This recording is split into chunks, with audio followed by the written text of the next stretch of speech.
Comment se passent mes nuits avec une sclérose en plaques?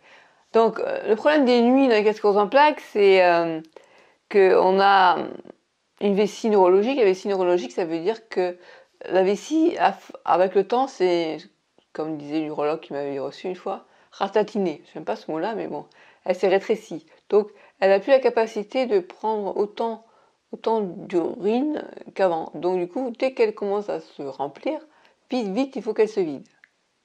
Alors, en période de nuit, bien sûr, normalement, l'idéal, c'est de faire toute cette nuit. Donc, on va dire de minuit je vais être gentille, à 7h du matin, à 7h d'affilée. Là, moi, je ne peux pas faire de 7h d'affilée. Donc, moi, je me couche très tard, donc vers 2h du matin. Donc, de 2h à 9h, on va dire. Eh bien, en période où tout va bien, c'est-à-dire où il n'y a pas d'infection urinaire, je me réveille vers 6-7h. Voilà. Et avec de la chance, je me réveille à 7h et après à 9h, et je suis réveillée, quoi. Sauf que souvent, enfin, ça arrive plutôt vers 5-6h et à nouveau vers 8h. Et si jamais je suis en période où j'ai mon sommeil qui est trop léger et où j'ai tendance à me réveiller plusieurs fois, je vais me lever à 5h, puis après à 6h, puis à 7h, puis à 8h.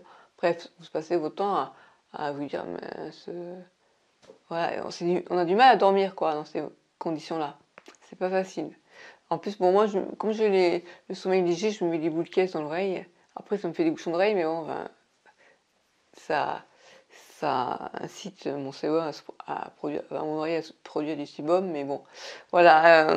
Donc, et c'est vrai que en période où j'avais quelqu'un, ben, j'ai pas envie de partager mes nuits avec quelqu'un quand dans ces conditions c'est compliqué. Et bien sûr, j'évite d'aller jusqu'aux toilettes, donc je me débrouille pour avoir un pot, hein, ah oui, proche du lit, pour pas avoir à faire 2 kilomètres en pleine nuit. Bon, j'exagère, hein, bien sûr. Mes toilettes sont pas aussi loin de ma chambre, mais voilà, on n'a pas envie, comment dire, imaginez si vous devez allumer la lumière, vous habillez, parce qu'en hiver, moi je me mets en t-shirt culotte, donc en hiver, il faudrait s'habiller. Il faut mettre ses chaussettes, j'ai pas de chaussons, donc des chaussettes. Pour aller jusqu'aux toilettes, donc on a allumé et tout. Après, on n'arrive plus à s'endormir, quoi. Donc j'essaie de limiter au maximum la partie je me lève, parce que surtout si on se réveille 5 fois dans la nuit, on dort plus, quoi.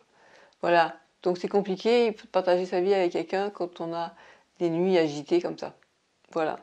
Voilà, alors après, donc conseil en dehors des nuits pour les problèmes urinaires, eh bien, donc j'ai toujours une protection dans mon sac au cas où j'ai la technique pour hop, ouvrir la protection et la mettre hop, dans la culotte sans que ça se voit.